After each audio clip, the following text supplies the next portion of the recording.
Hi, I'm Dr. Mike Evans. Today I'm going to walk you through the pros and cons of the prostate-specific antigen or PSA test for prostate cancer.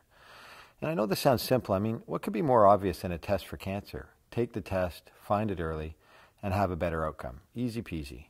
Well, as you will see, what seems like an easy decision is actually pretty nuanced.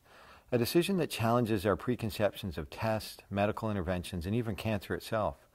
My sense is that most men taking the PSA test do so without really understanding the different decisions they will be facing if the test is positive. There are three main reasons why the discussion of PSA is complicated. Number one has to do with how prostate cancer generally affects men. Secondly is the accuracy of the PSA test itself. It's a mixed message that is quite complicated to explain.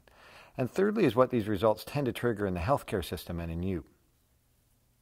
Okay, let's start with how prostate cancer actually plays out in men. Most people think cancer has one trajectory. You get it, you need to treat it. If you don't, it will get larger or spread and shorten your life. It turns out this viewpoint does not describe prostate cancer that well. An analogy that might be helpful is to imagine yourself as a farmer wanting to screen in a paddock on a farm with three animals in it: a turtle, a rabbit, and a bird. The turtle represents prostate cancer that is never going to harm a patient. You will not have symptoms or die of the turtle cancer as it never leaves the paddock. The screen really doesn't make a difference with the turtle cancer. The rabbit represents prostate cancer that can cause some symptoms, but is very unlikely to spread widely and cause death. The screen does help with the rabbit cancer as it can get out of the paddock. Sometimes the rabbit can roam far, but mostly it stays close by. The bird represents a very aggressive cancer. The screen does not contain the bird as it is highly mobile. The bird cancer form of prostate cancer is rare, say 2 to 3%.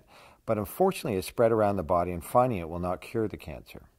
It's easy to tell these three animals apart, but it can be more difficult to know which prostate cancers need aggressive treatment and which don't. Several different factors are used. These include the PSA level, what, if anything, is felt on the prostate, and how aggressive the cancer looks under the microscope, where pathologists use a scoring system known as the Gleason score. Another counterintuitive part of this story is that if we look hard enough, we can actually find cancer in many, with age being the biggest risk factor by far.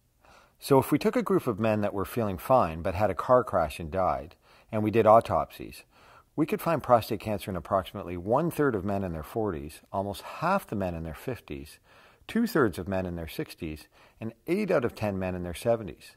In other words, there are a lot of turtles out there. In the real world, we don't find all these prostate cancers, as most men simply die of other causes and it's never found.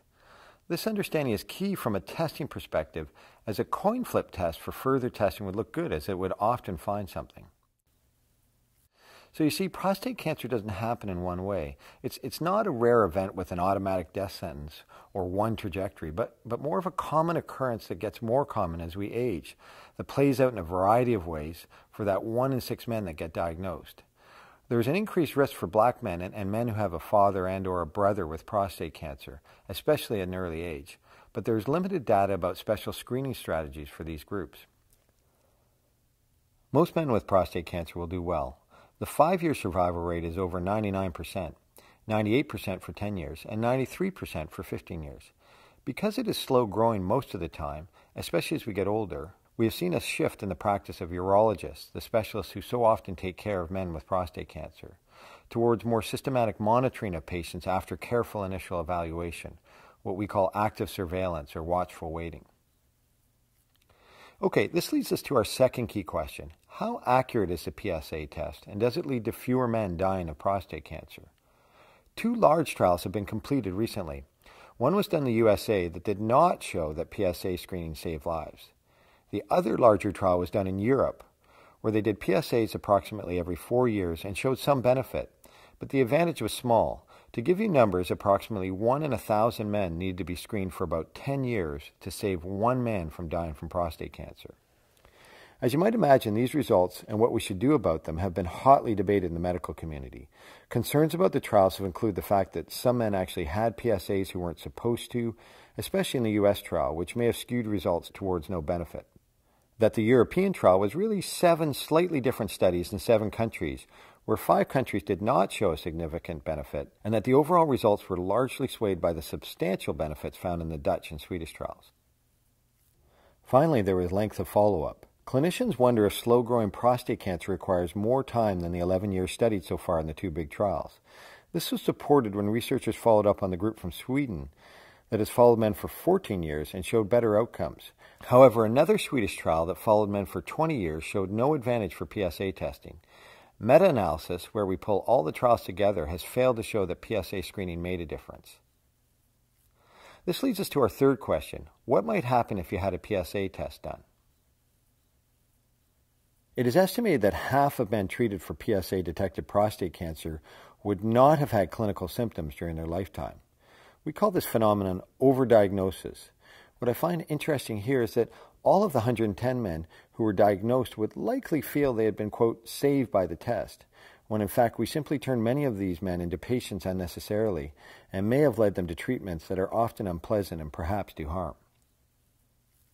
So if you're at least slightly confused by now, you're either gifted in statistics or have rewinded multiple times. But likely you will have come to realize that a simple blood test is actually not so simple, and why as clinicians we feel intimidated embarking on this complicated conversation, but also regretful that our patients don't understand all these nuances. Expert bodies have weighed in on the PSA. So for instance, the United States Preventive Task Force looked at the pros and cons of the research on PSA testing, sometimes in combination with the digital rectal exam, and decided against recommending either of these tests for screening. Many urological associations recommend offering the PSA along with counseling in men aged 50 to 69 in good health. The over 70 crowd is tricky. In general, we don't order PSA in this age group. We definitely don't want to give up on people, but in men over 70, the PSA test becomes more inaccurate, and the chances of the test actually worsening quality of life are actually higher. These mixed messages have inspired various counterarguments, from it doesn't seem worth it to, well, even if there's a small chance of saving a life, we can't abandon people. We should do PSAs. It's the only test we have. To different screening strategies. Let's just do it once in your late 40s. To priority setting. We like to test for things, but maybe we should prioritize interventions that clearly show an advantage. It might be helpful to think about your own personal values and what you would do with a positive test. So, for example, you might get that PSA testing could start a chain reaction of biopsies and treatments that in the end could harm you unnecessarily. But you're the type that needs to know, and we just want that cancer treated, even if it's a turtle cancer. Then maybe that's a reason to go ahead. On the other hand, if taking the test for the small chance of saving a life doesn't seem worth the higher chances of unnecessary harm, false reassurance, and possibly knowing about a slow-growing cancer that you would just watch doesn't seem worth it, you may decide not to have the test. I'll just finish by stepping back a bit. I find all this a bit counterintuitive and in a way sad. I wish this talk was shorter and pointed to a test that was obvious. On the other hand, I think it's important people know the science, no matter how messy, and make a more informed decision.